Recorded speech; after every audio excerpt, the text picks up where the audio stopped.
what's up you guys, this is Rob from Guy Plays, and today on the hit list, we're taking a look at my top 5 secondaries worth forming. Now, for those of you guys who didn't get to tune into the previous video, which focused on primary weapons, basically this is just a comprehensive list of secondaries that I think are worth investing in and have been with me through my long Warframe career. As y'all know, hashtag old man, hashtag Warframe retirement, hashtag we's about to hit 5K in mission played hours.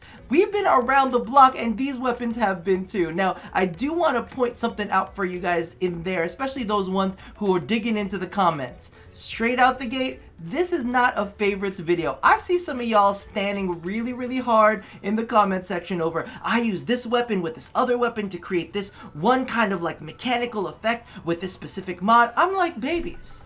This video is for those people who don't really have direction, don't know exactly where to start out, too many weapons for them to take on, and you're like throwing them into the deep end. These people need to learn how to swim before they start free diving. Give them a set of floaties first, okay? And that's exactly kind of where we're starting with. These are definitely some tried and true favorites, not too complex, but definitely worth the investment. Now, you know how I said 5 secondaries worth forming? Well, technically, I'm gonna go ahead and give you a 6th because I definitely feel that the Zakti needs a bit of an honorable mention due to dual wielding. So for those of you guys who have absolutely no clue what dual wielding is, maybe you're a little bit newer to the game or have never played around with it yourself, basically dual wielding is when you equip a single-handed pistol in one hand and a thrown weapon in the other. You don't have to do anything too crazy with it, it just kind of automatically happens when you swap into that single pistol mode. Now, DE has promised that we would get more dual wielding options in the future where we would have access to single-handed swords, machetes, and that kind of like. So part of me is like, listen, if y'all are going to expand on this, then you might want to go ahead and put some format into the Zakti, and that's mainly because of the fact that it has a special synergy with melee weapons that we'll jump into. So let's go ahead and take a look at how that all plays out right now. So, for those of you guys who have never used this one before, basically it fires off a projectile that explodes after about a second, and it staggers the enemy and opens them up to melee finishers. Now, the one thing that I want to point out here, with thrown weapons, not only does it open them up to melee finishers, but it also makes them susceptible to the stealth multiplier. So as you can see right there, it did insane damage to a level 155 bombard. Of course, we are specifically using the Glaive Prime, which has a built-in slash proc whenever it strikes an enemy mid-flight. But as you can see, actually I'm just going to do it on its own right now. And you can see it's not really doing all that insane damage, but when you compare it to the Zakti, which makes them susceptible with the melee finisher or the melee stealth multiplier, we're getting much larger numbers off of that slash proc, and that's because they were unaware when the slash proc was struck on them. And now they're taking shit tons of damage. Combine that with things like condition overload on your glaive, and you know, we're talking about some serious damage. So again, take a look at that damage right there. It's absolutely nuts. And the thing is, while this is fantastic for the glaive and, you know, its ability to be thrown, the fact that we have access to other things like the Nikana Prime or other just weapons in general that have really good finisher damage, you can deal a lot of damage to a lot of enemies, and this happens in an area of effect too. So if your animations on that weapon are fast enough, you can pretty much take out enemies with the quickness, and that's why I definitely think this is going to be one to kind of keep an eye out for in the future, because there aren't any other secondaries out there that have that effect where you can open enemies up to melee finishers. It's very specific. That's why it made it onto kind of like the honorable mentions and not onto the list itself. Otherwise, you know, I would have put it on there for y'all, but we got other weapons to take a look at. So starting off the official list, we have the Mara Detron, and I know that some of y'all are looking at me side-eyed right now. Yes, I do understand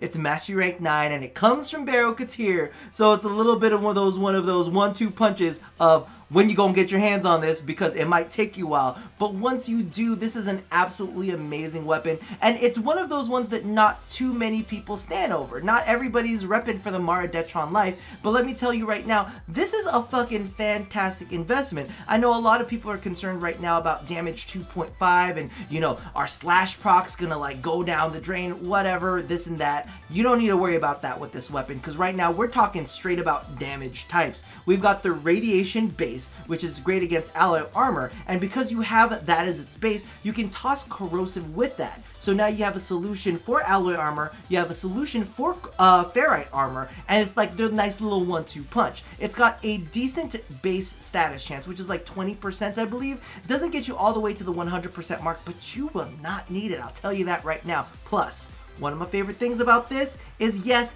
it does have a 1 second reload time. It's so nice, but if we're getting back to the elemental combos right now, so we have a solution for alloy targets, we have a solution for ferrite targets, and it comes with thermagnetic shells too. So that's something that you can add into, not necessarily this build, but if you want to take on Corpus with this weapon, you can go ahead and do that. Use thermagnetic shells to apply magnetic damage in an area of effect. So I'm saying you got like a lot of your bases covered with this weapon. Let's go ahead and jump on in because I've been talking too much about how it performs. Let's just show you how it performs. Because I know a lot of people out there are just not like, you know, coming through for the Maradetron.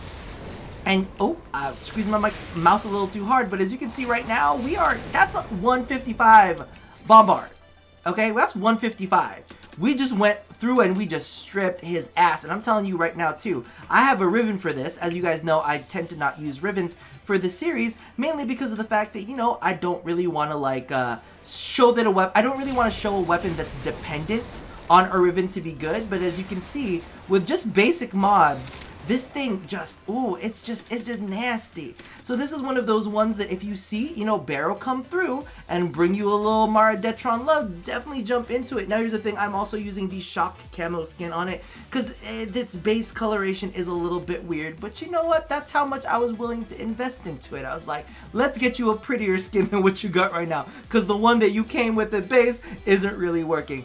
But for those of you guys who have not checked this out already or have kind of like stuffed this to the back of your closets, definitely pick this one up and revisit or first time visit it. It's a good one to have. Now, I can feel some people's blood boiling, primarily because, you know, I did just show you a Mastery Rank 9 Barrow Katir weapon, and now we're moving to a Mastery Rank 14 weapon with the Euphona Prime, but I've got my reasons, okay? This is like the HEMA. There are reasons why this is on it. It's definitely worth the investment because of the fact that it's like 2 weapons in one. It's like Mastery Rank 7 and Mastery Rank 7 combined into one. So it's Mastery Rank 14. It's only 7 Mastery apiece, okay? No, that's not how it works for y'all. It's okay. Let's go ahead and talk about why I love this one so much. And that's mainly because of the fact that right now damage 2.5 is something that a lot of people are talking about. And the thing that I think is great about this is the fact that it actually shifts its damage type between its 2 modes of fire. So for those of you guys who don't know, the Euphona Prime does come with 2 modes of fire. The initial one is a slug, which it fires off this projectile that's like high critical chance,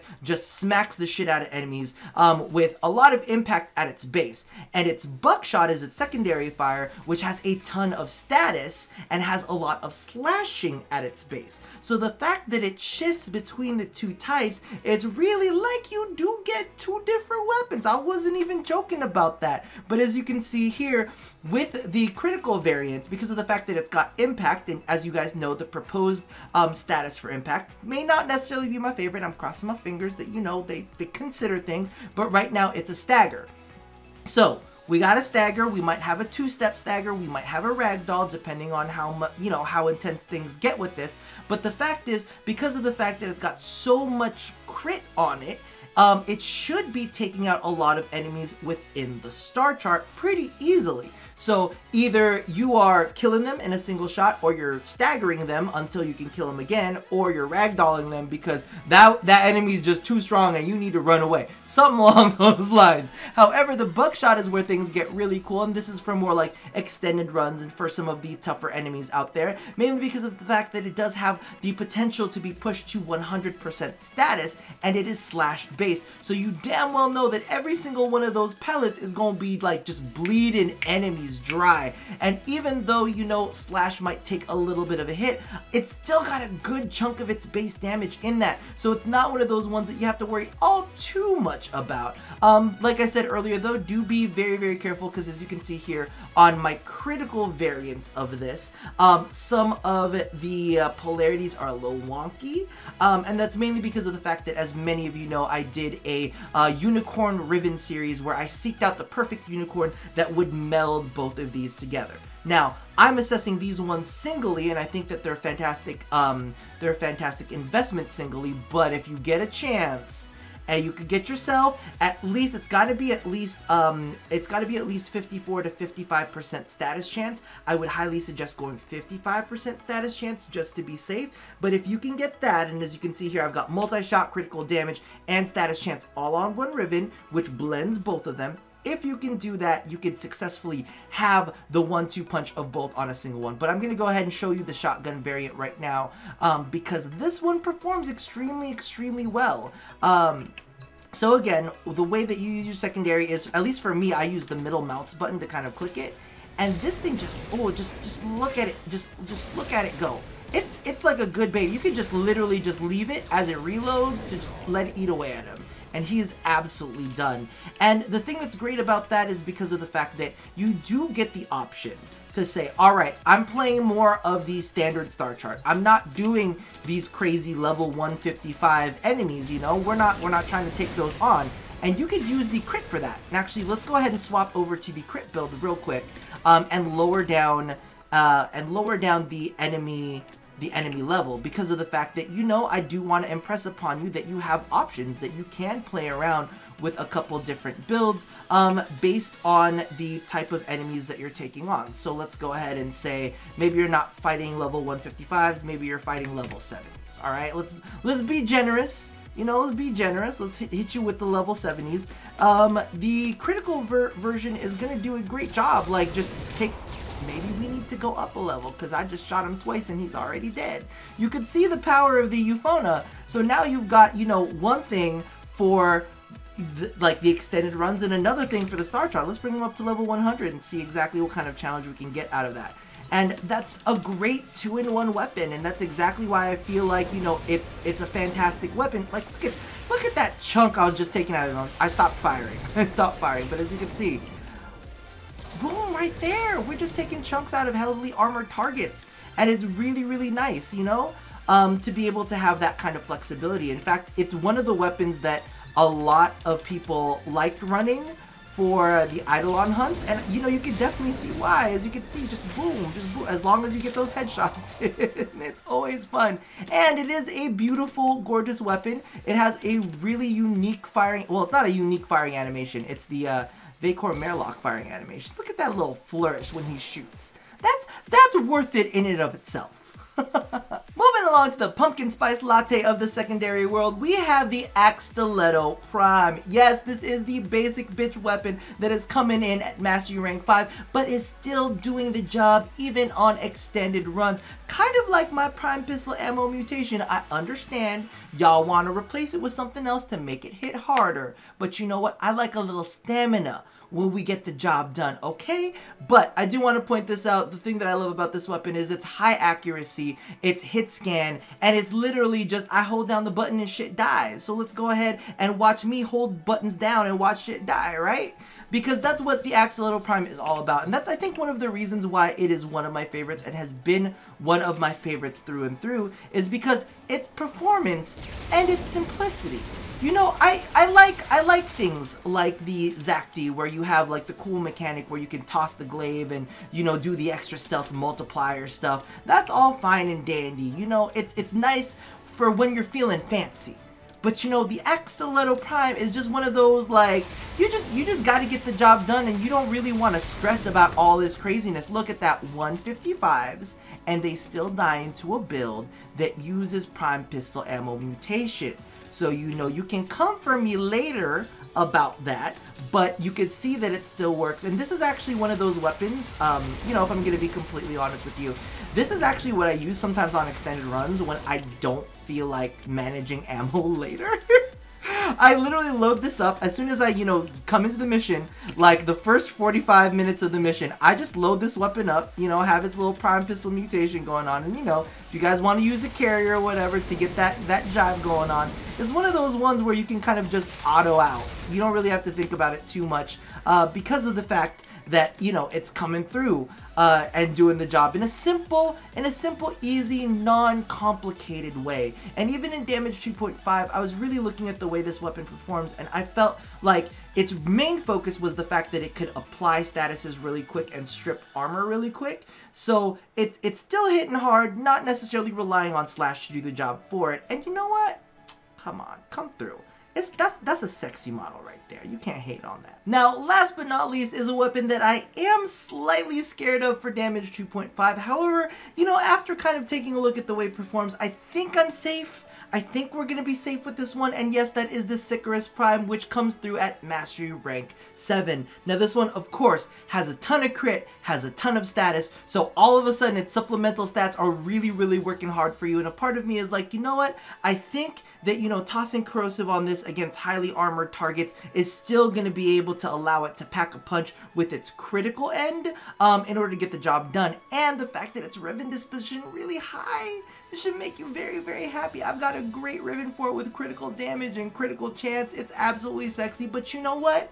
This list isn't about forcing you to use a Riven in order to make a weapon good. This weapon is good on its own. And the fact that it kind of came out of nowhere is one of my favorite things about it, because the Secondaries Prime for the longest time was known as like gutter trash. It was like, this is not a good weapon, this is a throwaway weapon. It was a really pretty weapon, however, everybody was like not having it. They're like, it's bad, and now it is one of the badasses of the secondary world, and this thing absolutely performed. But look at it real quick first, because that's kind of sexy, right? And the way that it reloads too, pay attention to that, because it's just naughty.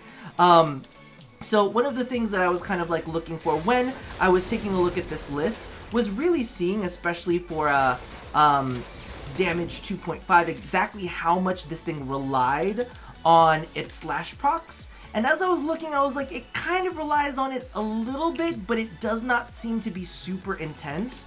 And I think the way that I was running it, because it's got its main in Corrosive, the real, oh my god, I'm sorry, I just like jizzed myself for a moment. The mental jizz was flowing. I was like, ooh, that was a good one. And it's mainly because of the fact that you have the supplementals working hand in hand. You have the supplemental status coming through with the Corrosive to strip the enemy armor, and then you got the critical chance just, you know, just smashing through his face and just saying, bitch, take it, bitch, take it right to the face. And I'm like, damn, you stripping him down and you making him take it to the face. That's just dirty. Oh, I didn't even show. I'll show you the reload.